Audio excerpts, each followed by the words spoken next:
It all began on a rainy morning, the kind of rain where even justice seems to hide behind clouds. Inside the courtroom, silence reigned. A little girl stood trembling next to her mother, clutching her police badge so tightly that it left marks on her palms. Her father, a suspended officer, sat at the defendant's table, his eyes sunken, yet still trying to prove his innocence.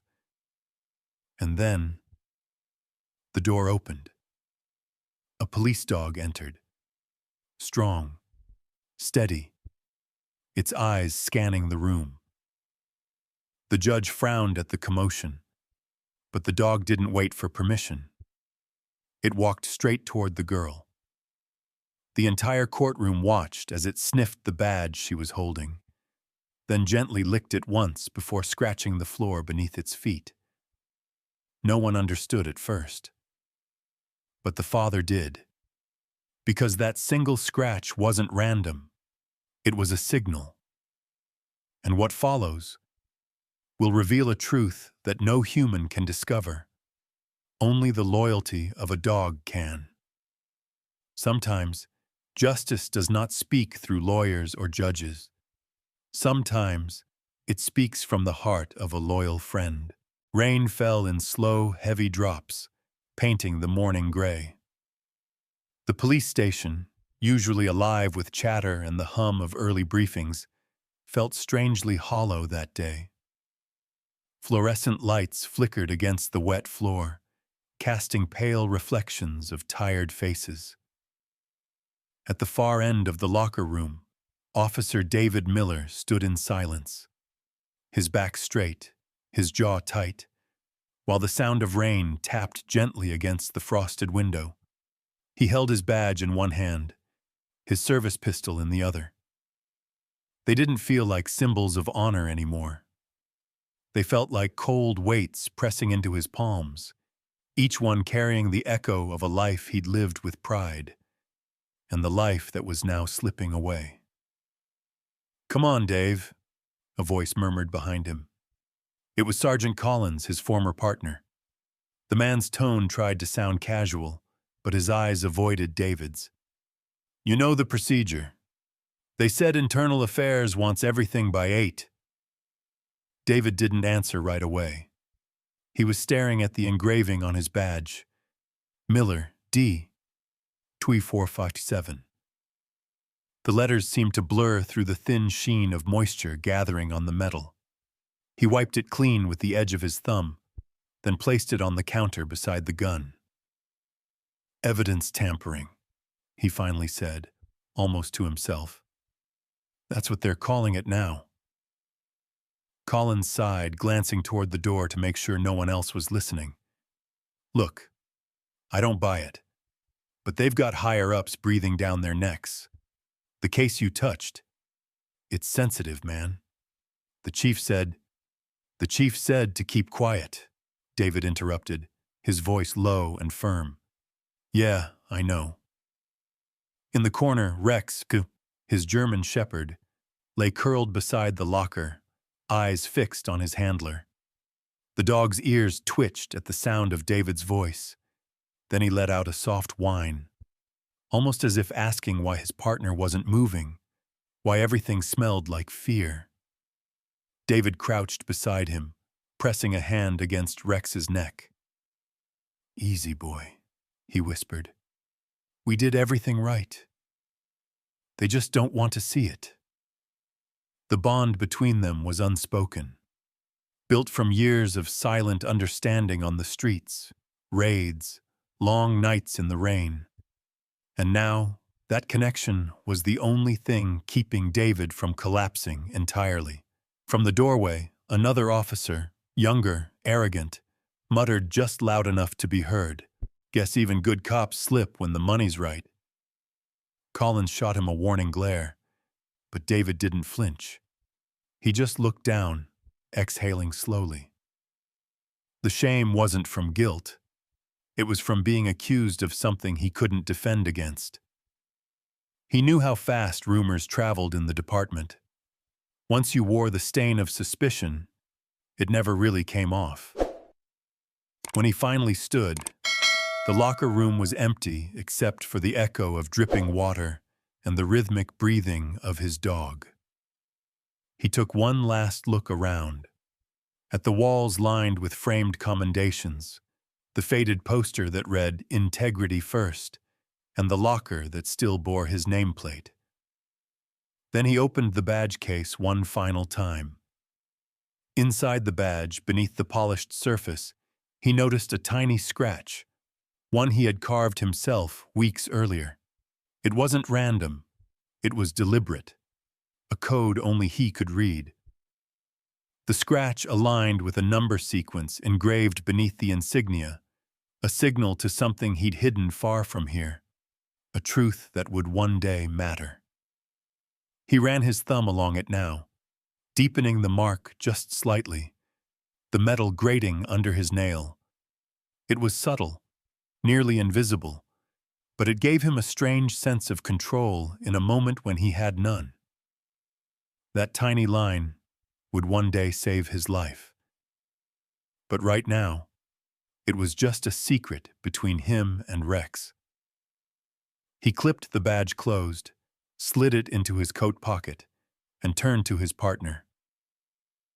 "You stay close to Lily, okay? You watch her for me." The words trembled as he spoke them. She's all that matters now.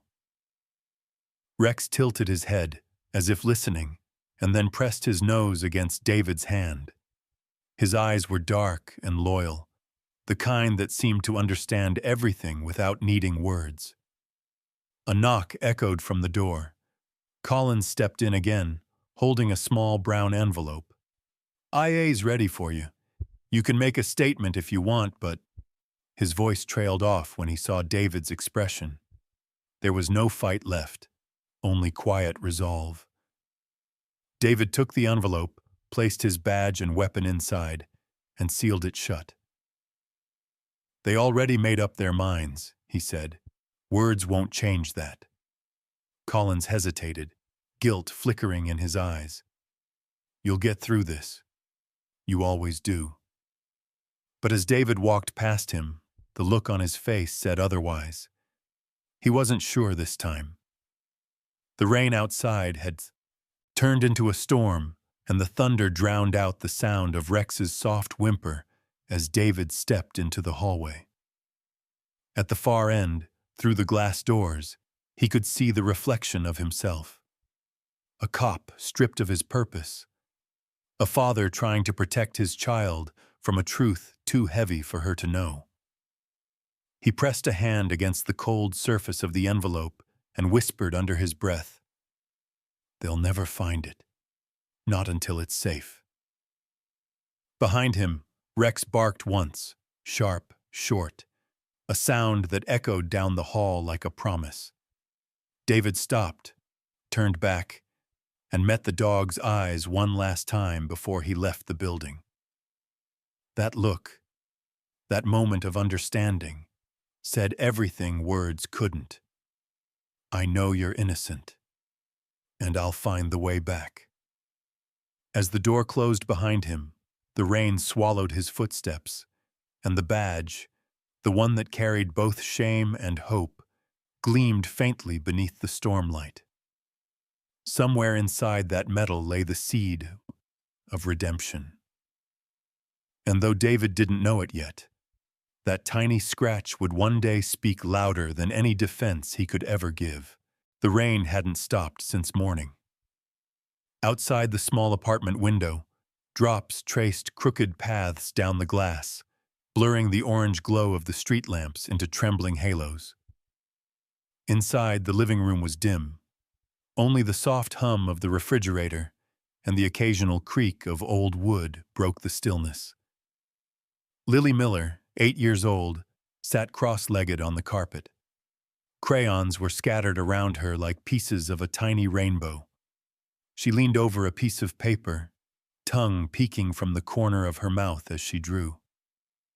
In her picture, her father stood tall in uniform, smiling beside Rex, the big brown and black dog who never left his side. She pressed harder on the yellow crayon to make the badge shine brighter than anything else in the drawing. From the kitchen, her mother's voice drifted softly. "Sweetheart, dinner's ready. Come eat before it gets cold." Lily didn't answer right away. She added one more line, a little heart above the two figures, before whispering under her breath, "Dad's coming home soon." Her words weren't a question. They sounded more like a hope she was trying to convince herself of.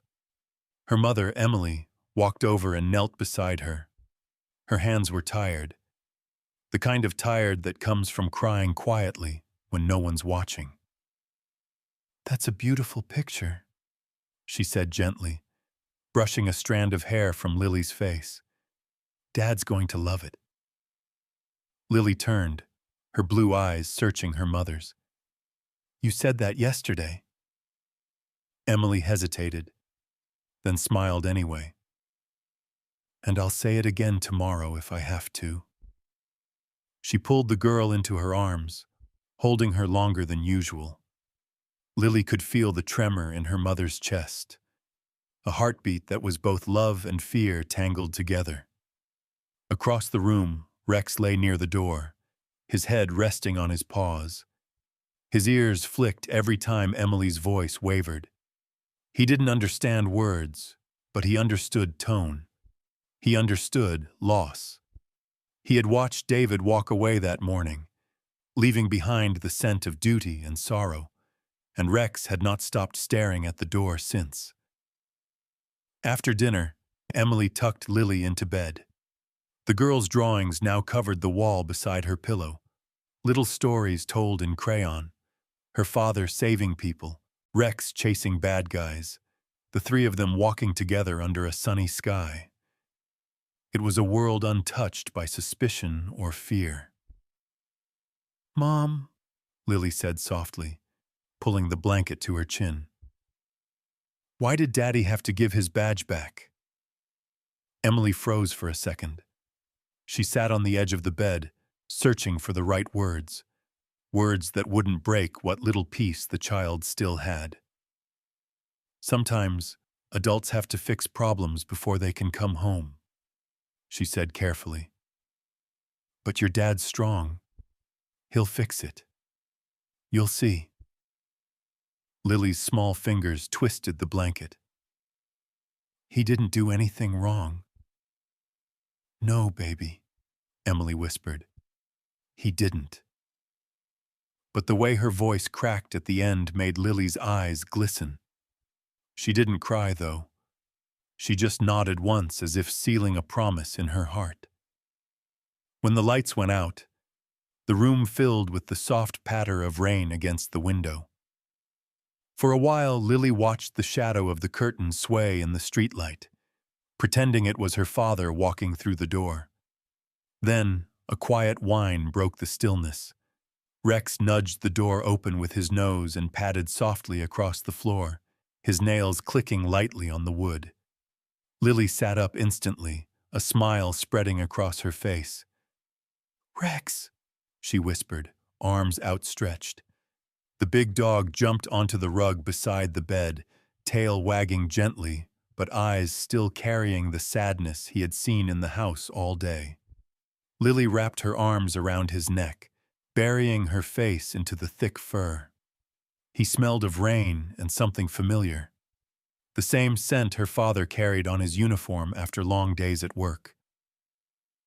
"Mom says Dad's okay," she murmured against him. "But I think he's sad." Rex tilted his head, listening. The faint light from the hallway caught the gold in his eyes. He gave a low rumble, almost like a sigh, and pressed his muzzle against her cheek. "You'll bring Dad back, won't you?" Lily whispered, her voice barely audible. "You always find things. You found me when I hid in the garden. You can find him too." The dog's tail thumped once on the floor, not loud, but certain. He lifted one paw and placed it gently on her small hand. The gesture was deliberate, solemn, a silent vow only a creature without words could make. Lily looked down at their joined hands, hers tiny and fragile, his strong and steady. "That means yes," she said, smiling through the tears she didn't even notice were falling. "You promise." Rex blinked once, slow and calm, then licked the back of her hand before lying down beside her bed. His body curved protectively along the edge, as if forming a shield between her and the rest of the world. Within minutes, Lily's breathing slowed into sleep. Her hand still rested on his paw. But Rex didn't sleep. His eyes stayed open, pupils adjusting to every flicker of light from the window. He listened to the city, to the hum of a distant siren, to the thunder rolling far away. Each sound stirred memories of his partner's voice, his commands, his scent. He missed him. The empty space by the door was too quiet, too clean. Rex lifted his head once, ears pricking, as if expecting to hear David's footsteps in the hall.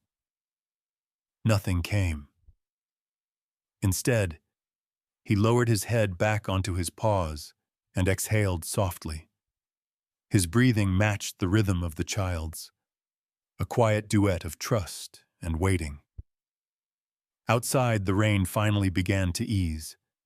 The moon, pale and uncertain, slipped through the clouds, spilling a faint silver glow across the room. It touched the drawing still lying on the floor, the one where David stood beside Rex, badge gleaming, sunlight painted yellow. The light caught on that little crayon heart hovering above them, and for just a moment, it looked real. Rex's eyes followed the shimmer, and his tail moved once, slow, like a sigh. Then, as if guarding not just a child, but the fragile hope she carried, he lifted his paw again and placed it gently over the drawing. The scene held still, a child asleep, a loyal dog keeping watch, and the rain whispering secrets against the window. No one spoke. No one needed to. Because sometimes love doesn't need words. Sometimes a paw on a small hand says everything that must be said, and everything that will one day be remembered. The morning after David's suspension, the precinct felt colder than usual. Rainwater still clung to the boots of officers coming in from patrol, the smell of wet uniforms and burnt coffee filling the air. Yet beneath the hum of printers and ringing phones, there was something else. A tension, subtle but unmistakable, like static before a storm. At his empty desk, Detective Harris leaned back in his chair, lowering his voice. "So it's true then? Miller's out?" Across from him, Officer Kent, young and sharp-eyed, nodded, pretending not to care but unable to hide the curiosity in his tone. "Suspended pending investigation. Evidence tampering, they say. Big case, the child abuse one from Eastwood Park." Another voice cut in from the break room door, older, deeper, heavy with bitterness. "He got too close to the wrong man. You start digging into people with money and power, you're going to get buried with the dirt you uncover." The men exchanged glances. No one said the suspect's name out loud. Not here. Not where cameras might catch their words or where someone might repeat them to the wrong ears. The department had seen its share of scandals before, but David Miller's fall hit differently. He wasn't just another cop. He was the one who always showed up. The one who trained rookies, who bought coffee for the night shift, who never lost control even when the world around him did. If he could fall, what chance did anyone else have? From the hallway, Rex's bark echoed faintly. The K9 unit was being walked by a new handler now, Officer Dean. The sound carried through the open office like an unwelcome reminder that even loyalty could be reassigned. Dog doesn't like Dean, Harris muttered, watching through the window as Rex resisted the leash. He keeps looking for Miller. Dogs don't understand paperwork, Kent said, smirking. They just follow the scent. Yeah, Harris murmured, his voice dropping low. And sometimes they follow the truth. Across town, in a small diner on 3rd Street, David sat in a booth near the window. His coffee had gone cold. He hadn't touched it in 20 minutes. His mind replayed every word from the internal affairs hearing, every accusation, every look of silent judgment from men he once trusted. You know, said a voice from the opposite side of the booth, for a guy they're painting as corrupt, you sure don't look rich. David looked up. Jake Turner, a freelance journalist and old friend, was leaning forward with a recorder in his hand, not on, but close. His tie was loose, his eyes tired. I've been asking around, Jake said. Whatever you stumbled on, it wasn't small. The department's acting scared. David frowned. Scared of what? Jake hesitated, then lowered his voice. Of who? The suspect you were building a case against, Vincent Hale. He's got connections, David. Lawyers, politicians, even a few inside the department.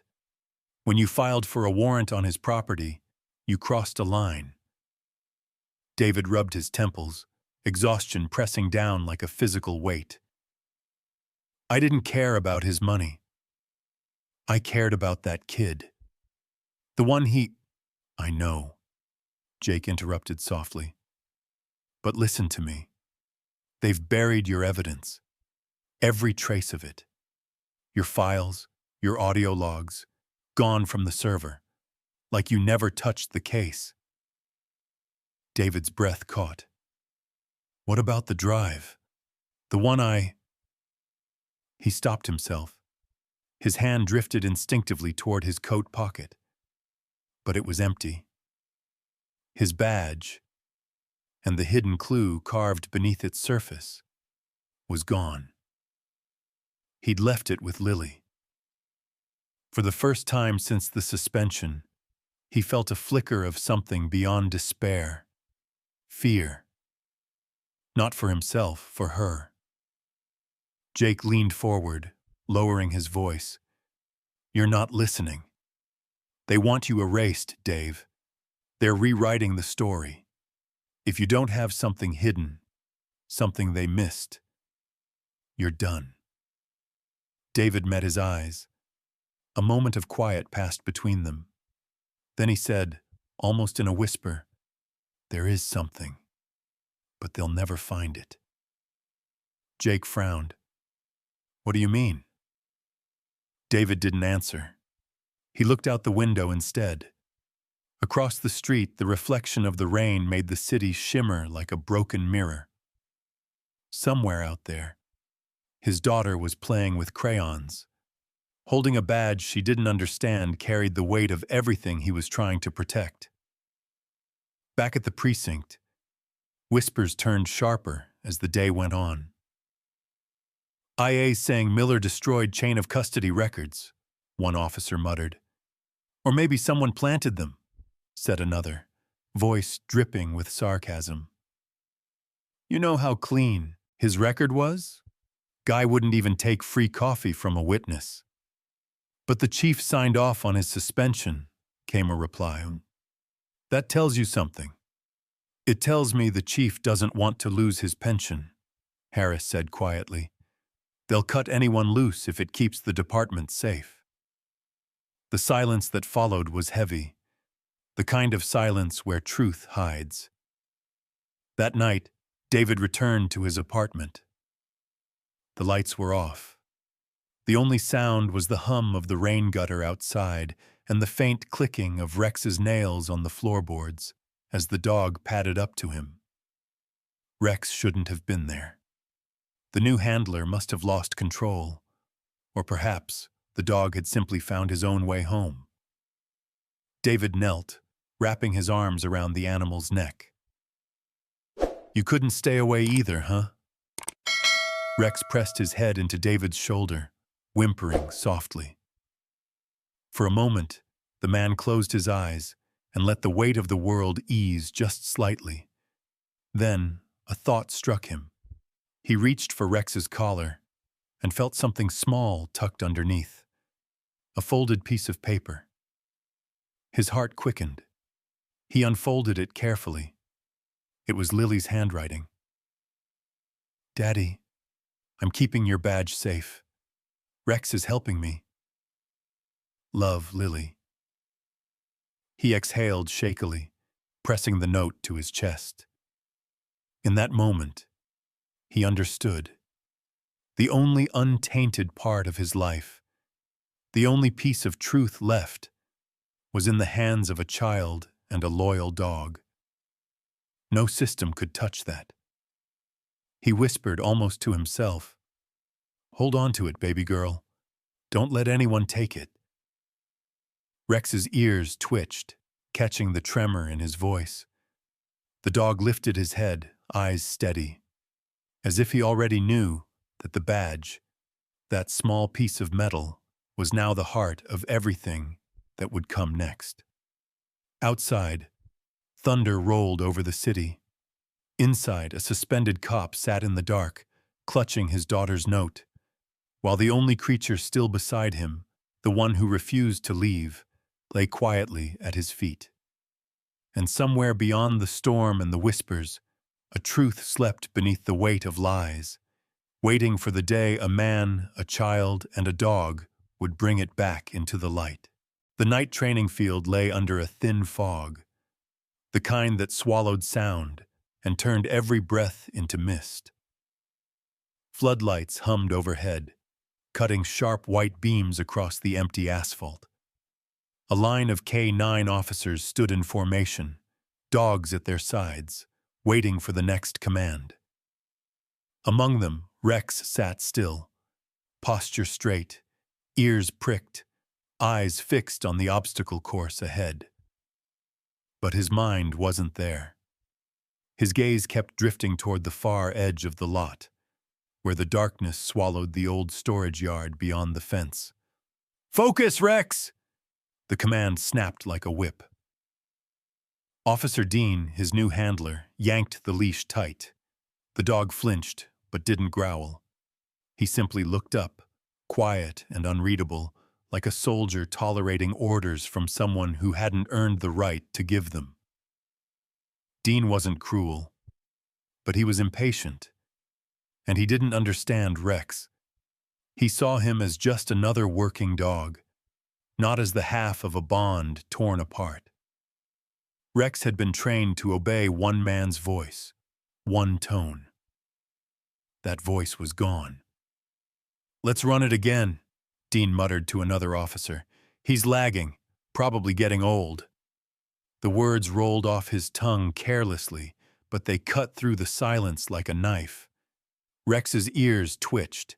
He didn't know the words, but he understood the tone. Dismissive, detached.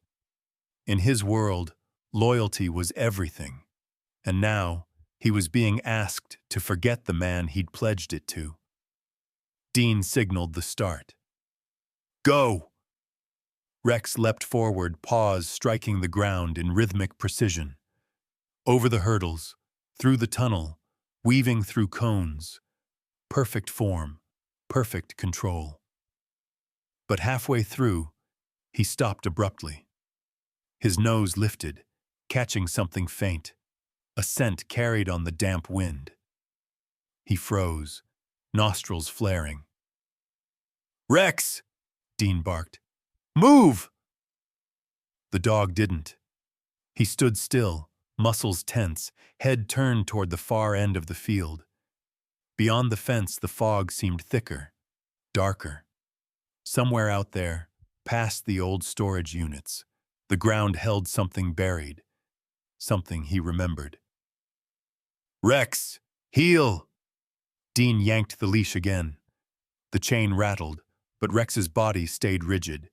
His breathing quickened, chest rising and falling with restless energy.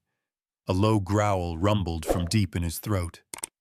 Not defiance against his handler, but resistance against the order itself. Something stronger than training was calling him. Dean cursed under his breath. "What the hell's gotten into you?" From the sideline, Captain Rhodes watched with folded arms. "You're losing control of him, Dean. He's not listening." "I got it," Dean said quickly, embarrassment coloring his voice. "He's just distracted." But Rex wasn't distracted. He was remembering.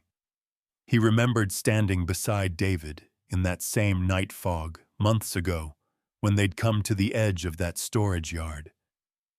David had crouched low, digging with his hands in the dirt, burying something wrapped in a waterproof bag. The scent of metal and oil and fear clinging to it. When he stood, he'd looked Rex in the eye and said softly, "If I can't come back, you'll know." And Rex did know. That scent was in the wind again now, faint but real. The same scent from that night. Truth. Buried under soil and silence. He bolted. The leash snapped free from Dean's grip before the man could react. "Rex, stop!" But the German shepherd was already sprinting across the field, a blur of muscle and instinct. He cleared the fence with one powerful leap, disappearing into the fog. "Get the lights on him!" Dean shouted, panic in his voice. Floodlights swung wildly, cutting arcs across the lot.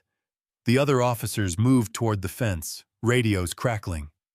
"Control, K9 Unit 3, the dog's gone rogue. Heading north toward the old storage area. Copy, Unit 3, proceed with caution." Dean cursed and grabbed a flashlight, vaulting the fence after him. Rex's paws hit gravel, then soft earth. He slowed, nose to the ground, tracing the faint trail that only he could sense. The fog closed in tighter, muffling the sounds of pursuit behind him. To any human, the night was a blur of shadows. But Rex saw shapes in scent, the echo of a place, the residue of human touch, and somewhere beneath the earth, the faint smell of metal, the same cold scent that once clung to his master's hands. He pawed at the ground, dirt flying in quiet bursts. 1, 2, 3 strikes, deliberate, rhythmic. Each claw's scrape echoed the same signal he'd given in the courtroom later. The one that would change everything. Behind him, Dean's flashlight beam cut through the fog. "Rex, get back here!" The dog froze for a moment, looking back. His eyes caught the light, glowing like twin embers in the dark. Then he looked down again, digging harder. Dean reached him, grabbing the collar. "What are you doing?" He yanked hard, but Rex resisted, pulling toward the dirt, refusing to stop. "Damn it, Rex, enough!" But the dog kept clawing, a low, frustrated growl vibrating through his chest. Finally, Dean managed to drag him back, snapping the leash onto his collar again. The soil beneath Rex's paws was disturbed now, small clumps scattered, the start of a hole. But Dean didn't notice. He only saw disobedience. "Bad dog," he muttered, jerking the leash. "You pull a stunt like that again, and you're out." Rex's eyes followed the patch of dirt as they walked away. The ground looked ordinary, just another forgotten corner of the city. But he knew better. He remembered. Something important slept beneath that soil. Something that still smelled of David, of truth, of justice. As they reached the fence again, the fog began to lift. The distant city lights shimmered faintly through the mist, reflecting in Rex's dark eyes. Behind them, the disturbed patch of ground gleamed wet with rain, as if the earth itself was whispering a secret it wasn't ready to release. Later that night, when the other officers had gone home, Dean filled out a brief report. Minor incident during training. K-9 unit displayed brief non-compliance due to distraction.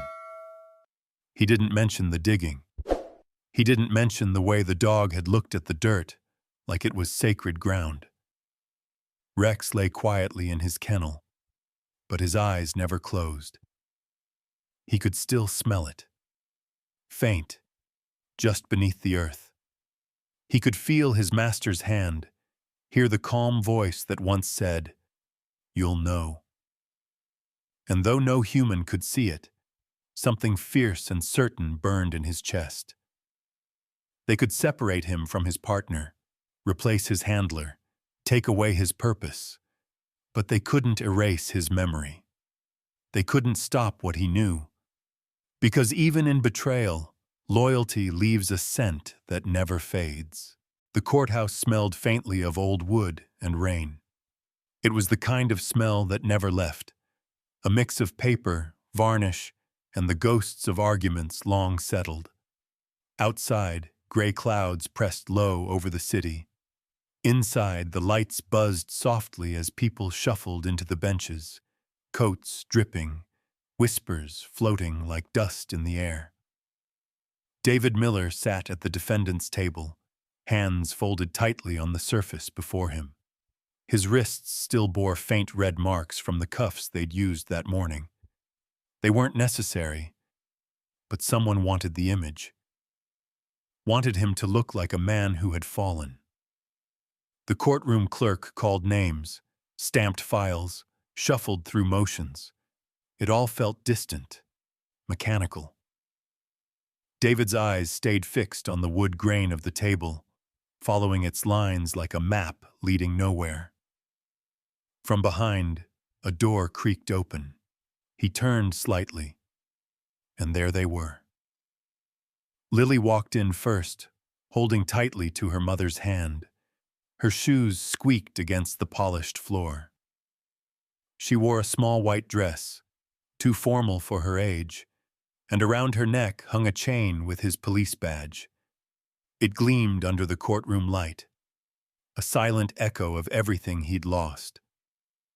When her eyes met his, her lips trembled, but she smiled. That same small, hopeful smile she'd given him through the glass during visiting hours. For a second, David almost forgot where he was. Then the bailiff's voice boomed, "All rise!" The judge entered, robes swaying, expression neutral. Everyone stood. The scrape of chairs filled the room like static. "Be seated." As they sat, David caught sight of the prosecutor, Martin Greer. Ambitious, meticulous, utterly convinced of his own virtue. He adjusted his tie, cleared his throat, and stepped forward. "Your Honor," he began, voice steady and confident. "This case is not about emotion or loyalty. It's about integrity, the kind we expect from those sworn to protect us.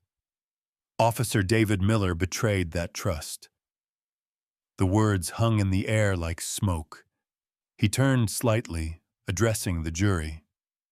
"You will see evidence that Officer Miller interfered with a critical investigation, a case involving the abuse of a child, by tampering with records, concealing evidence, and misleading his own department. You'll hear testimony. You'll see the gaps, the inconsistencies, and you will understand that no one, not even a man with a badge, stands above the law." David's jaw tightened. He didn't move. He didn't speak. But every word hit like a strike to the ribs. Not because they were true, but because they sounded believable. The prosecutor continued, his rhythm measured, his tone deliberate. "It is a tragedy," he said, lowering his voice for effect, "when someone who once wore the uniform becomes the very thing he was sworn to fight." From the benches, someone murmured, "Damn shame." The sound stabbed deeper than the accusation itself. David's lawyer, Sarah Lynn, rose when it was her turn. Her voice was calm but firm. What the prosecution calls tampering, we call a frame job. The evidence was planted. The files were erased not by him, but by someone inside this system, someone who wanted the truth buried. "My client did what he's always done," she said. "He protected the innocent. That's not betrayal. That's courage." Greer's lips curved into a thin smile. "So the evidence just disappeared on its own?" Sarah shot back. "Or someone made sure it did." The judge lifted a hand. "Counselors, enough."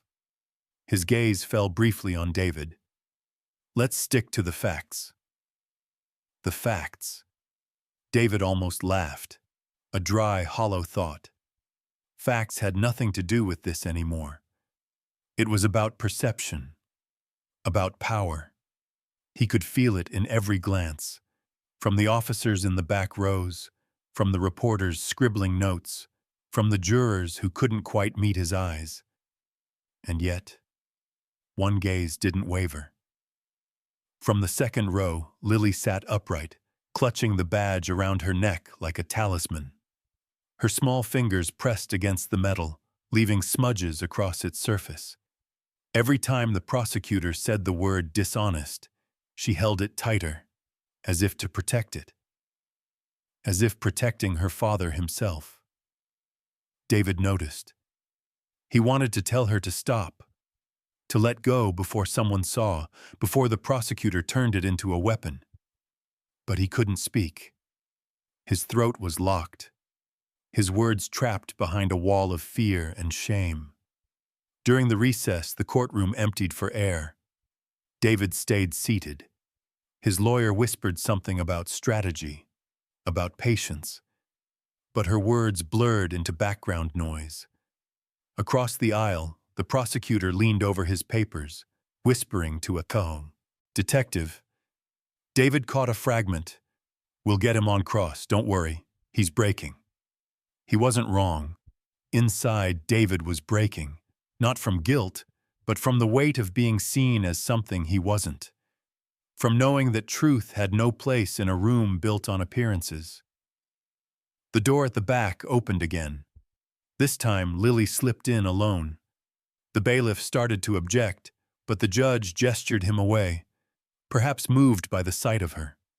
She walked quietly up the aisle, stopping near the railing. "Daddy," she whispered. "Are you okay?" Her voice carried, soft but clear. David turned, forcing a faint smile. "I'm fine, sweetheart. Go sit with Mom." She shook her head and held up the badge that hung from her chain. "I'm keeping it safe." Every person in the room turned to look. The badge gleamed in the light, bright, untarnished, innocent. For a fleeting moment, even the prosecutor fell silent. It was as though that small piece of metal, shining against the child's heart, still carried authority greater than any verdict. "Lily," her mother called gently, rushing forward to guide her back. But David's eyes stayed fixed on the badge, the secret etched beneath it, the tiny mark no one else could see. Somewhere deep inside, a spark flickered, faint but alive. He couldn't speak it aloud, not yet. But he knew. That badge in the hands of his daughter was more than a symbol. It was the key. When court resumed, the prosecutor's voice once again filled the room, steady and sharp as glass. But for the first time, David wasn't listening. He was watching the badge in Lily's hands. The reflection caught the courtroom light, flashing once, then again, like a heartbeat. And as the echoes of accusation rolled on, something in him began to shift from despair to resolve. They could twist his name. They could drag his reputation through the mud. But they would never erase the truth, not while his daughter still held that badge. Not while Rex still remembered. The second day of the trial began under the same gray sky.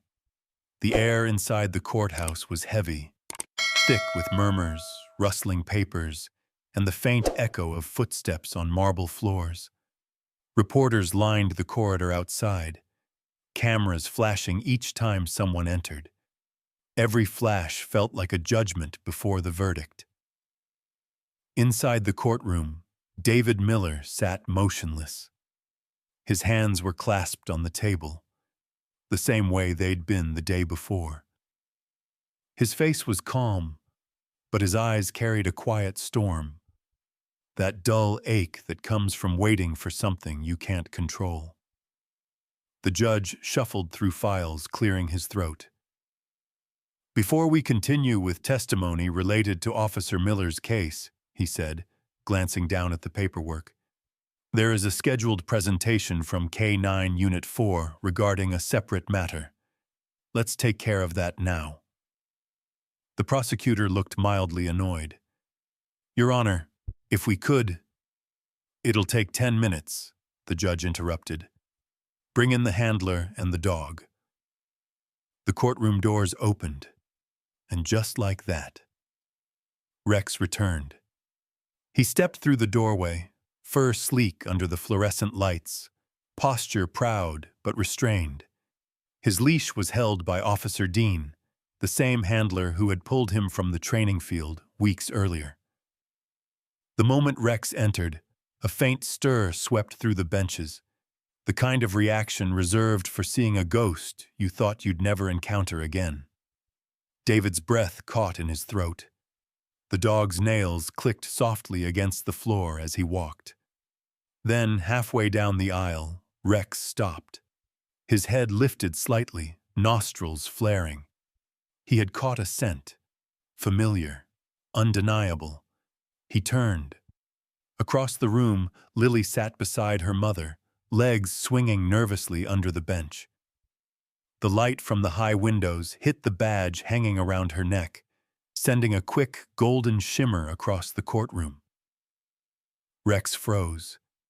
His ears pricked forward. His tail stiffened, then lowered. Not in submission, but in recognition. His body trembled, every muscle alive with memory. That smell, that shine, him. The handler tugged the leash gently. "Rex, heel." But the dog didn't move. He stood locked in place, gaze fixed on the man at the defendant's table, his former partner. Time 900. The air shifted.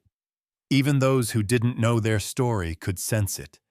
Something invisible but powerful connecting the two. David lifted his head slowly. His eyes met Rex's, and for a heartbeat, the years of loyalty, trust, and loss collapsed into that single wordless stare. He almost said the dog's name but stopped himself. The courtroom wasn't the place for emotion. Not yet.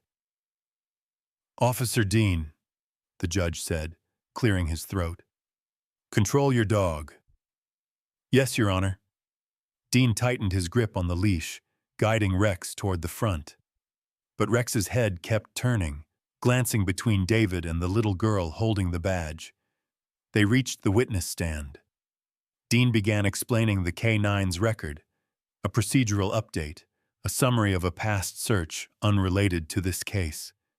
His voice droned on, details of scent detection, recovery logs, training sessions, but no one was listening.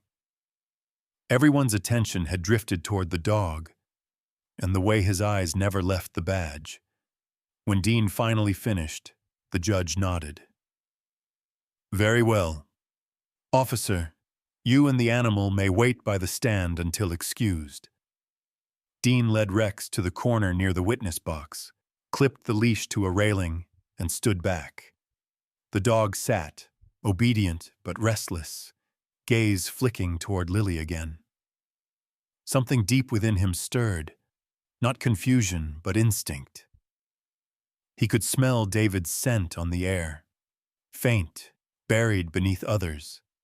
He could smell the metal tang of the badge, the oil that had seeped into its edges from David's hands. And beneath it all, something stronger, the memory of that night. The dirt. The signal carved in silence. The prosecutor resumed his case, calling a new witness. The judge's gavel struck once, and the murmur of the room faded into order again. But tension lingered, subtle, unseen, coiled like a wire. Minutes passed. Testimony continued. Questions, objections, responses, all blending into the dull rhythm of legal routine. Until Lily shifted in her seat. Her mother leaned down. "Sweetheart, stay still." "I just want to see Rex," she whispered. Before Emily could stop her, Lily stood and took a few careful steps down the aisle. She didn't cross the barrier. She knew she wasn't allowed, but she was close enough for Rex to see her clearly. The dog's tail began to move, slow at first, then faster. His eyes brightened, the stiffness fading into something pure and unmistakable. Joy. "Lily," the judge said gently, noticing, "please return to your seat." "Yes, sir," she whispered. But before turning back, the sunlight from the window caught the badge at her chest again. It gleamed. Rex's gaze snapped to it instantly.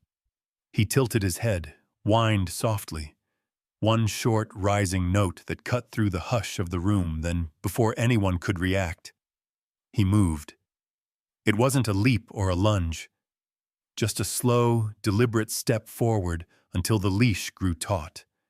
His nose stretched toward the little girl, nostrils flaring. The handler tried to restrain him, but the judge raised a hand. "Let him approach," he said quietly. "Just for a moment." Dean hesitated, then loosened the grip. Rex walked forward, slow and measured, tail lowered in respect. When he reached Lily, he stopped. The badge hung just above his eye level. He sniffed it once, twice, his breath warm against the cool metal. And then, gently, he licked the badge. A sound broke the stillness, a faint whine, high and trembling, followed by the soft scrape of claws against wood. Rex lifted one paw and scratched the floor once. Everyone froze. The sound was small, barely audible, but it carried through the entire courtroom like a heartbeat. One single motion, deliberate and loaded with meaning. David's breath hitched. His hand gripped the edge of the table until his knuckles turned white. "That's the signal," he whispered. The prosecutor frowned. What was that? But David wasn't speaking to him. He was staring at Rex, eyes wide, tears threatening to surface. The dog stood still, gaze fixed on him, chest rising and falling quickly. In that silent moment, man and dog remembered. The buried truth, the night fog, the scratch that marked where justice still waited underground. Lily looked up, confused but calm. "He knows, Daddy," she said softly. "Rex knows." The room stayed silent, the kind of silence that bends time. Even the judge didn't speak. Every person present seemed to understand that something profound had just occurred, something beyond logic or law. Dean tried to pull Rex back, but the dog resisted, gently, eyes never leaving the badge. The judge leaned forward, voice quiet but firm. "Mr. Miller, would you care to explain what just happened?" David swallowed hard. His pulse pounded in his ears. He wasn't ready to speak, not yet. But the spark had been lit. He looked at Rex, then at his daughter. And somewhere between them, truth had found its way to the surface. For a long moment, after the scratch echoed through the courtroom, no one moved. The air itself seemed to hold its breath. Even the judge, a man known for his composure, stared in stunned silence at the German shepherd, who now sat motionless beside the little girl. Rex's paw rested on the wooden floor, claws barely touching the grain. His eyes were locked on David Miller. And David could barely breathe. His lips parted, his voice trembling, as if pulled from somewhere deep and long buried. "That's the signal," he whispered. "He's telling us where it is." The room rippled with confusion. The prosecutor frowned, exchanging glances with his assistant. "Your Honor, I must object to whatever this is. This is absurd." But David didn't look at him. He rose slowly from his seat, eyes still fixed on Rex. "No, it's not absurd," he said, voice steadier now. "He remembers." He turned toward the judge, every eye in the courtroom following him. "Your Honor," he continued, "before my suspension, I found evidence in the Hale case, evidence they didn't want seen. I couldn't keep it in the precinct. I was being watched, followed, so I hid it." Murmurs spread through the benches. Reporters leaned forward, pens scratching. The judge narrowed his eyes. "Hid what, Officer Miller?" David hesitated. The words felt heavy, dangerous, but the sight of Lily clutching the badge gave him courage. "A USB drive," he said. "It contains the full case file, the original photos, the call logs, the unedited reports, everything that proves who was really behind the cover-up." The prosecutor slammed his hand on the table. "This is a stunt. There's no proof of any such drive, Your Honor." David's voice rose over him. "There is, and Rex just told you where it is." The courtroom erupted in low gasps and whispers. The judge struck his gavel once, restoring a tense silence. "Explain yourself, Mr. Miller." But his confidence faltered when the judge said quietly, "Mr. Greer, unless you have a better explanation for this man's knowledge of a mark on his own badge, which your department has held for weeks, I suggest you stand down." Greer's jaw tightened. He said nothing. The judge turned to the bailiff. "Dispatch 2 officers. Go to the address Mr. Miller just mentioned. Old storage lot, Pine Street. Take a camera crew. Record everything." The order hit the room like thunder. The bailiff nodded sharply and left, 2 uniformed officers following behind. David sank slowly back into his chair. He felt his heart pounding, not from fear this time, but from fragile, growing hope. He looked at Lily, who had returned to her seat. She smiled faintly, whispering to Rex, who now lay quietly beside her. "Good boy." The wait stretched into an hour. Every minute felt longer than the last. The courtroom buzzed with low speculation. Even the judge's gavel couldn't keep it quiet for long. David sat motionless, eyes fixed on the door. Then, at last, the sound of footsteps, hurried, heavy. The bailiff returned, his face pale but alive with something electric. "Your Honor," he said, holding up a sealed evidence bag. "We found it." The room erupted, cameras flashed, reporters scrambled for position. The judge's voice rose above the chaos. "Order! Order!" When the noise subsided, the bailiff continued, breathing hard. "It was buried exactly where Officer Miller said, about 2 feet under the northwest corner of the storage lot. Still sealed, still dry." He handed the bag to the judge, who opened it carefully. Inside, gleaming under the lights, was a mud-streaked USB drive. labeled only with a date and case number, or 182 Hale. David's hands shook as he leaned forward. "That's it," he said, voice breaking. "That's the truth they tried to bury." The prosecutor snatched the evidence list from the bailiff. "Your Honor, we can't just—" But the judge cut him off sharply. "Enough. Get it in here. We'll verify it right now." A technician was called. Within minutes, the drive was connected to the courtroom projector. The screen flickered to life. Then, images, reports, time-stamped videos, audio logs, every detail matching David's original case file. And then came the final piece, a recorded phone call. The suspect, Vincent Hale, speaking with a man whose voice every officer in that room recognized. "Make it disappear," Rhodes said on the recording. "We can't have another scandal." Gasps rippled through the benches. Reporters froze. Even the prosecutor's pen slipped from his hand. The truth, so carefully buried, now filled the room, projected larger than life for everyone to see. David closed his eyes. For the first time in months, he felt air in his lungs that didn't burn. He looked down at Rex, who stared back with calm, steady eyes. "You did it, buddy," he whispered. "You found it." Rex thumped his tail once and then rested his head on his paws, as if the mission was finally complete. The judge cleared his throat, voice heavy with gravity.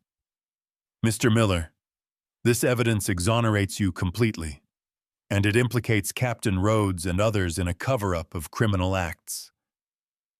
David nodded slowly, emotion tightening his voice. "I just wanted the truth to matter again."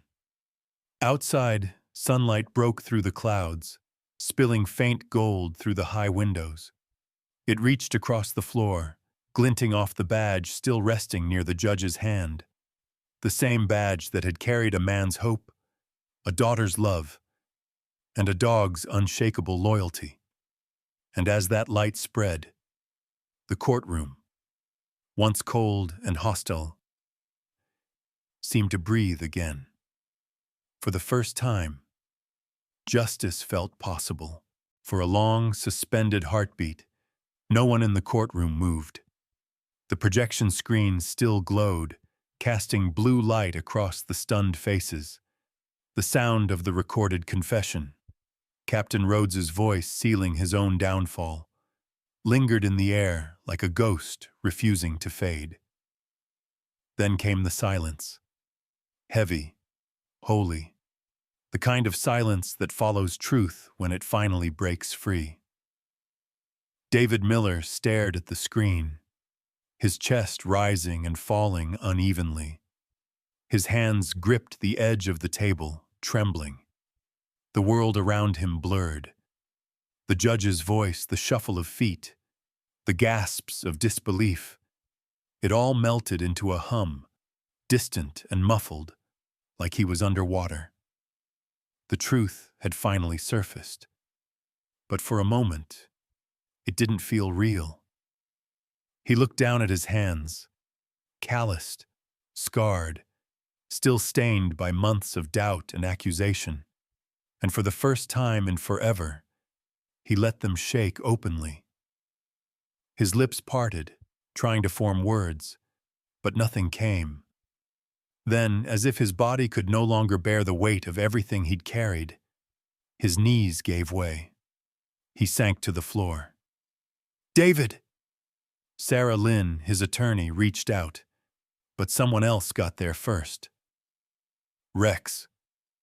The German shepherd broke from his handler's grasp, leash snapping free with a metallic clink that echoed through the chamber. He sprinted across the floor, claws clicking against the marble. In 2 strides, he was beside David, pressing his head into the man's chest. David's hands found the familiar fur, gripping it tight. His breath came in ragged bursts, half laughter, half sobs. "You came through, buddy," he whispered. "You never gave up." Rex whined softly, nuzzling closer, as if to remind him, "Neither did you." From the benches, Lily suddenly broke free of her mother's grasp. "Daddy!" she cried, running down the aisle before anyone could stop her. The bailiff moved instinctively, but the judge raised a hand. "Let her go." Her small shoes pattered against the floor, echoing through the stunned silence. She reached her father, dropped to her knees beside Rex, and wrapped her arms around both of them. For a moment, the three were one: a man, a child, and a dog, tangled in tears and trembling joy. The badge still lay on the judge's bench, catching the sunlight that now poured through the window. The storm outside had passed, leaving behind a sky so bright it almost hurt to look at. The light hit the badge just right, scattering gold across the courtroom floor and across David's bowed head. That gleam, once a mark of shame, now shone like absolution. The judge's voice broke through the stillness, softer than before. "Mr. Miller," he said quietly, "stand if you can." David tried. His legs were weak, but Rex pressed against him, lending his strength. With one hand on the dog's back and the other gripping Lily's small shoulder, he rose slowly to his feet. The judge continued, his tone firm but compassionate. "This court acknowledges that Officer David Miller is hereby cleared of all charges. Furthermore, this court recommends an immediate investigation into the conduct of Captain Rhodes and those complicit in falsifying evidence." A wave of murmurs swept through the audience. Some applauded, some wept. The sound was raw, human, the sound of justice remembered. David blinked hard, his voice barely a whisper. "Thank you, Your Honor." The judge nodded. "No, Mr. Miller. Thank your dog and your daughter. The truth might have stayed buried if not for them."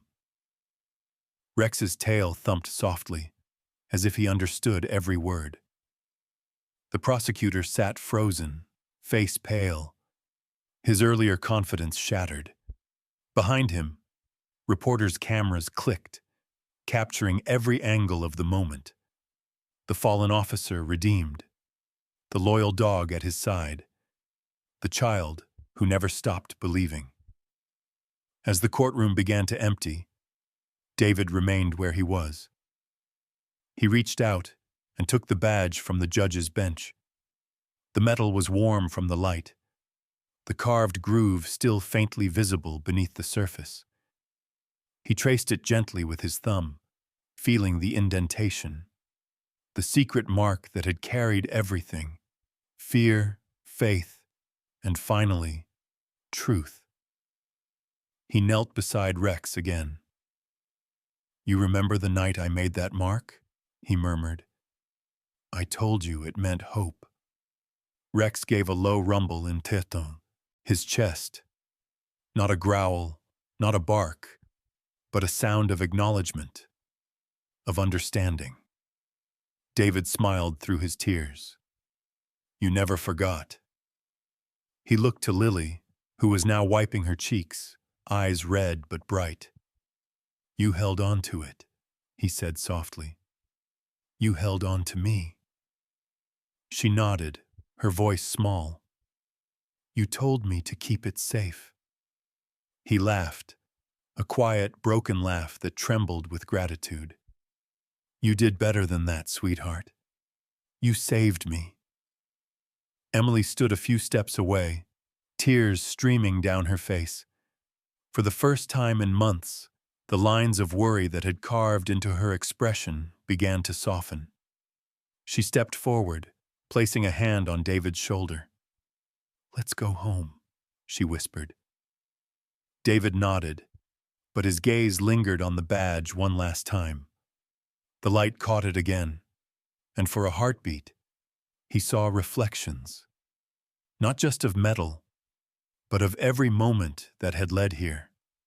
The rain-soaked locker room, Lily's crayon drawings, Rex's scratch in the fog, the courtroom silence before the truth emerged. He slipped the badge back into his pocket, close to his heart. As they turned to leave, reporters called out questions. Flashes erupted, voices echoed, but none of it mattered. David didn't hear them. All he heard was the sound of Rex's paws beside him, steady and sure, and the small rhythm of Lily's footsteps keeping pace. Outside the courthouse, sunlight poured over the marble steps. The world smelled clean again, wet stone, fresh air, and the faint scent of rain lifting from the pavement.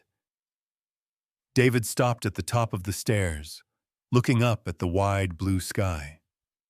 He knelt once more to Rex's level. The dog looked up, tail wagging lightly, ears perked. "You ready to go home, partner?" Rex tilted his head, then licked David's cheek. It was answer enough. Lily giggled. He said yes. David wrapped an arm around her, the other around Rex. "Yeah," he said softly. "He always does." The three of them stood there for a moment, framed in sunlight, surrounded by the hum of life returning to normal. Behind them, the courthouse doors closed with a gentle thud, sealing away months of pain, lies, and fear.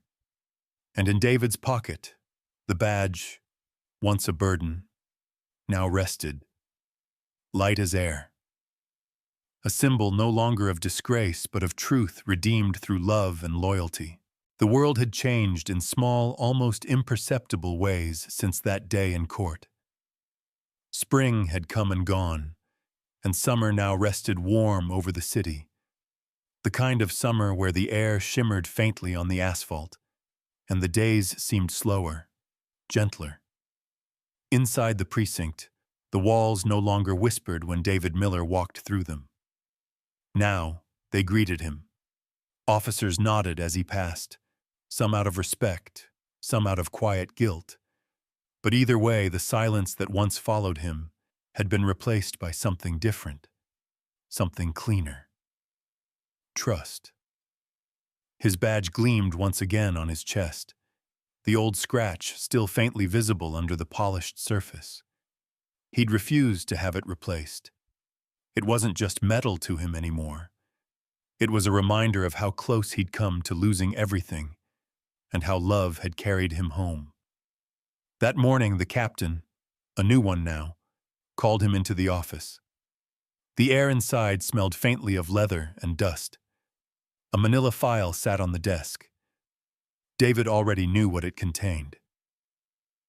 "Officer Miller," the captain said, adjusting his glasses, "your reinstatement is official as of today. Full honors, back pay, benefits, everything." He smiled faintly. "You earned it." David nodded, gratitude tightening his throat. "Thank you, sir."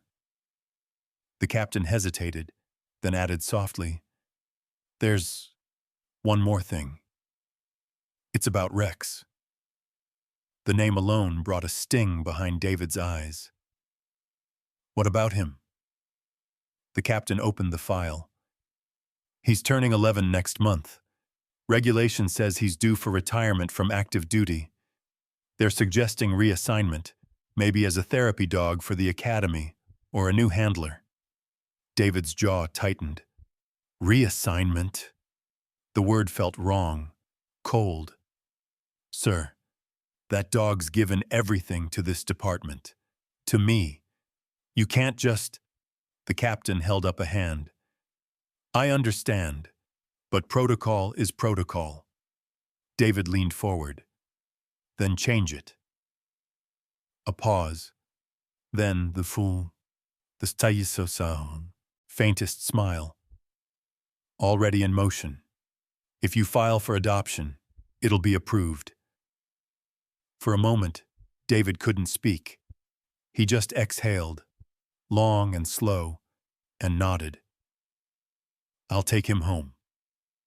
That afternoon, he drove out to the K9 compound. The building sat on the edge of the city, surrounded by open fields and a stretch of training grounds that shimmered under the sun. He could see the dogs in the distance, running drills, barking commands. And among them, unmistakable, even from far away, was Rex. The German shepherd moved slower than he used to, his coat peppered with strands of gray around the muzzle, but his posture was still proud, his stride steady. When he saw David, he stopped mid-step. The two stared at each other across the field, a silence more powerful than words. Then Rex broke into a jog, tail wagging furiously, bark echoing once through the air like a laugh. David crouched down as Rex reached him, and the big dog nearly knocked him over, pressing his head into the pump's chest. "Easy, old boy," David said, laughing softly, voice trembling. "I missed you too." Rex whined softly, licking his chin. David's hand rested on the collar, worn, scratched, with a fading tag that read, K9 Unit 04, Rex. He sighed. "They say it's time for you to retire." The dog tilted his head, ears twitching, eyes still sharp as ever. "Guess that makes two of us slowing down," David chuckled. "But not just yet." He stood, motioning toward the car. "Come on, let's go home." At home, Lily waited on the porch. She'd been pacing for an hour, the small box in her hands hidden behind her back.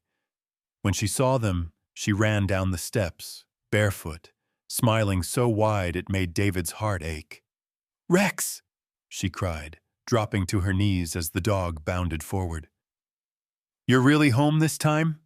Rex barked once, tail wagging wildly, circling her as if checking every inch to make sure she was okay. David leaned against the rail, watching them. The laughter, the sunlight, the simple miracle of ordinary joy. For months he'd dreamed of this, not the headlines, not the vindication, but this. His daughter laughing, his partner home, peace returning like the slow exhale after a storm. Lily finally stood and opened the little box she'd been holding. "Daddy," she said, "I made something." Inside was a new collar tag, a small, circular piece of silver engraved in neat letters, "Forever my partner." She looked up shyly. "Can we put it on him?" David knelt beside her, voice soft. "Yeah, sweetheart. Let's do it together." He unclipped Rex's old tag, the one that had seen years of duty, rain, and danger, and held it in his hand for a moment. The metal was worn smooth, its engraving almost faded. He smiled, brushing his thumb across it, then placed it carefully in his pocket. "Thank you, old friend," he murmured. Together, father and daughter fastened the new tag around Rex's collar. It caught the afternoon light, shining bright and new, but the words on it carried the weight of a lifetime. Lily patted the dog's neck proudly. "Now everyone will know he's ours forever." Rex pressed his nose against her cheek in approval. David stood slowly, gazing at them both, and for the first time in a long while, he felt something rare and precious. Peace. Not the kind that comes from winning, but from healing.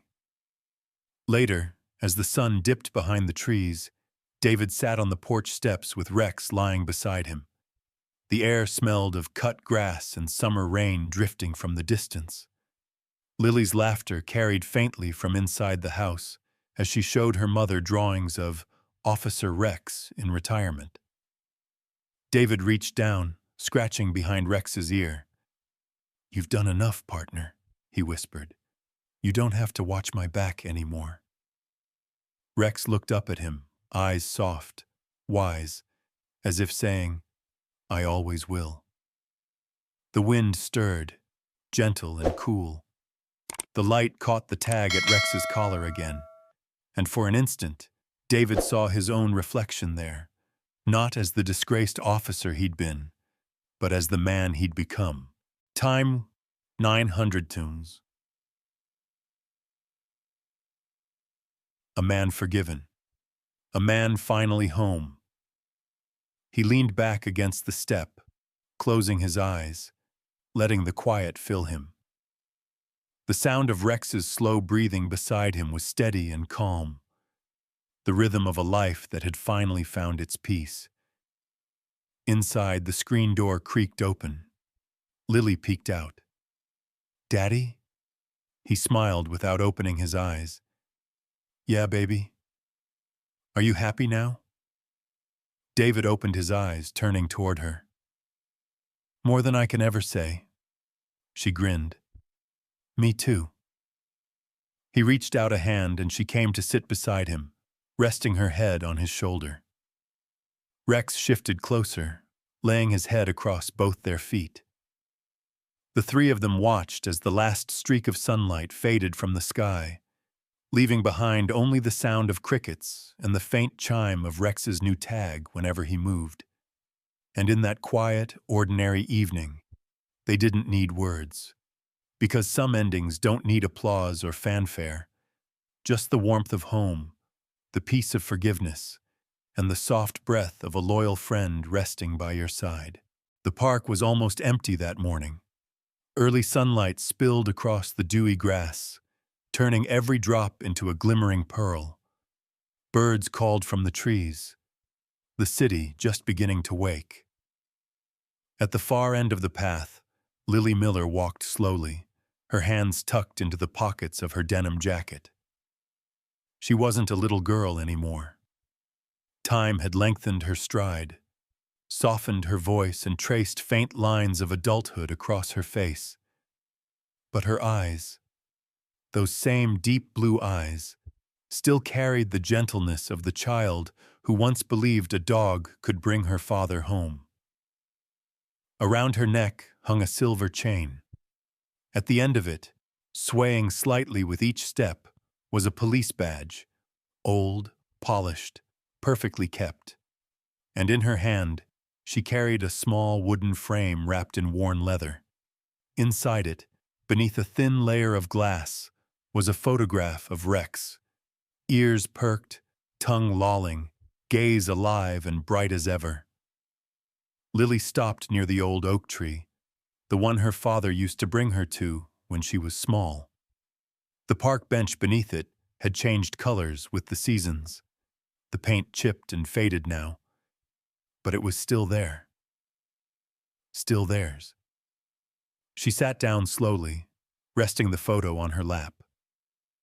A light breeze passed through, lifting strands of her hair and carrying the scent of grass and memory. Hey, old boy, she whispered, voice almost carried off by the wind. We're back. For a while, she just sat there, looking out over the field. Children ran in the distance, their laughter sharp and sweet. Somewhere nearby, a man threw a ball to a German shepherd, not Rex, but close enough that her chest tightened at the sight. She smiled through it. Dad used to say you were faster than the wind, she murmured. He said no one could keep up with you, not even him. The breeze rustled again, soft and steady, brushing over her arm. She could almost feel the warmth of fur, the press of a paw, the memory of a faithful weight leaning against her knee. She reached into her bag and took out a small, folded piece of cloth, the same one her father had wrapped around Rex's old collar when the time came to say goodbye. She unfolded it gently, tracing the engraved tag with her thumb, forever my partner. Her throat tightened. I kept my promise, she said quietly. I took care of him until the end, And I took care of Dad, too. He never stopped talking about you, you know? Not once. Her voice trembled but didn't break. This was the kind of sadness that didn't wound anymore. It simply lived beside her, like a shadow that had learned to stay quiet.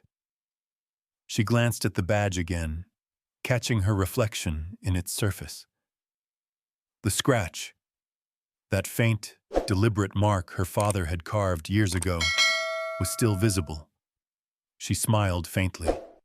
"Still there," she said. "Your secret mark." The sun rose higher, the light catching the metal.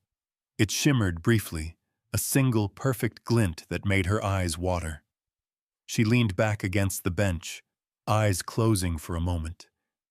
And then softly, her voice came, older now, calm and steady, like a narrator speaking across time. "My father used to tell me that truth has a way of finding its voice, even when the world tries to silence it. He said courage isn't loud. Sometimes, it's just staying when you have every reason to run." I didn't understand it then. I was just a kid who missed her dad, and a dog who wouldn't stop waiting by the door. Years later, I realized something. The world moves fast. People forget. But some bonds, the real ones, they don't fade. They live in the small things, in a paw print on your heart, in a badge you polish every year, in one little scratch that changed everything. Some truths need no words. Sometimes, one scratch is enough. The sound of her words faded, replaced by the rustle of trees and the distant bark of another dog playing fetch. The camera would linger here, on Lily's face serene but tearful, her expression one of quiet acceptance and pride. Then it would pan slowly downward to her lap, where the photo of Rex rested beside the badge, sunlight spilling across both. The metal caught the light once more, brighter this time, a flare of gold that filled the screen, warm and pure. In that gleam lived everything the story had carried: a father's fight for truth, a daughter's unwavering faith, a dog's eternal loyalty. Tamo 1,000 pounds. As the light faded back to soft focus, Lily stood. She placed the photo gently against the bench's backrest, tucking a small wildflower beside it. Then she touched the badge one last time and pressed it lightly to her heart. "I'll see you both again," she whispered. "You taught me everything I needed to know." She turned toward the path, walking away slowly, the morning light catching her hair, the badge glinting with each step. Behind her, the park remained, filled with laughter, sunlight, and the echoes of paw prints long since washed away by time, but never forgotten. The final shot held for a few seconds longer. The photo, the wildflower, and the badge side by side, bathed in golden light. Then, a faint shimmer, as if a soft breeze brushed the frame, and the tag on Rex's collar tilted just enough to catch the sun. A faint jingle sounded, delicate and clear. It was the sound of a collar moving, of a dog rising one last time to follow his partner home. The screen faded slowly to white, and with it, a single line appeared, simple, quiet, and true. Some bonds never end. They just learn to wait. You know, stories like this remind us why dogs, especially German shepherds, touch something so deep in the human heart. Their loyalty doesn't fade. Their love doesn't need words. And their faith in us never wavers, even when the world does. Rex wasn't just a dog.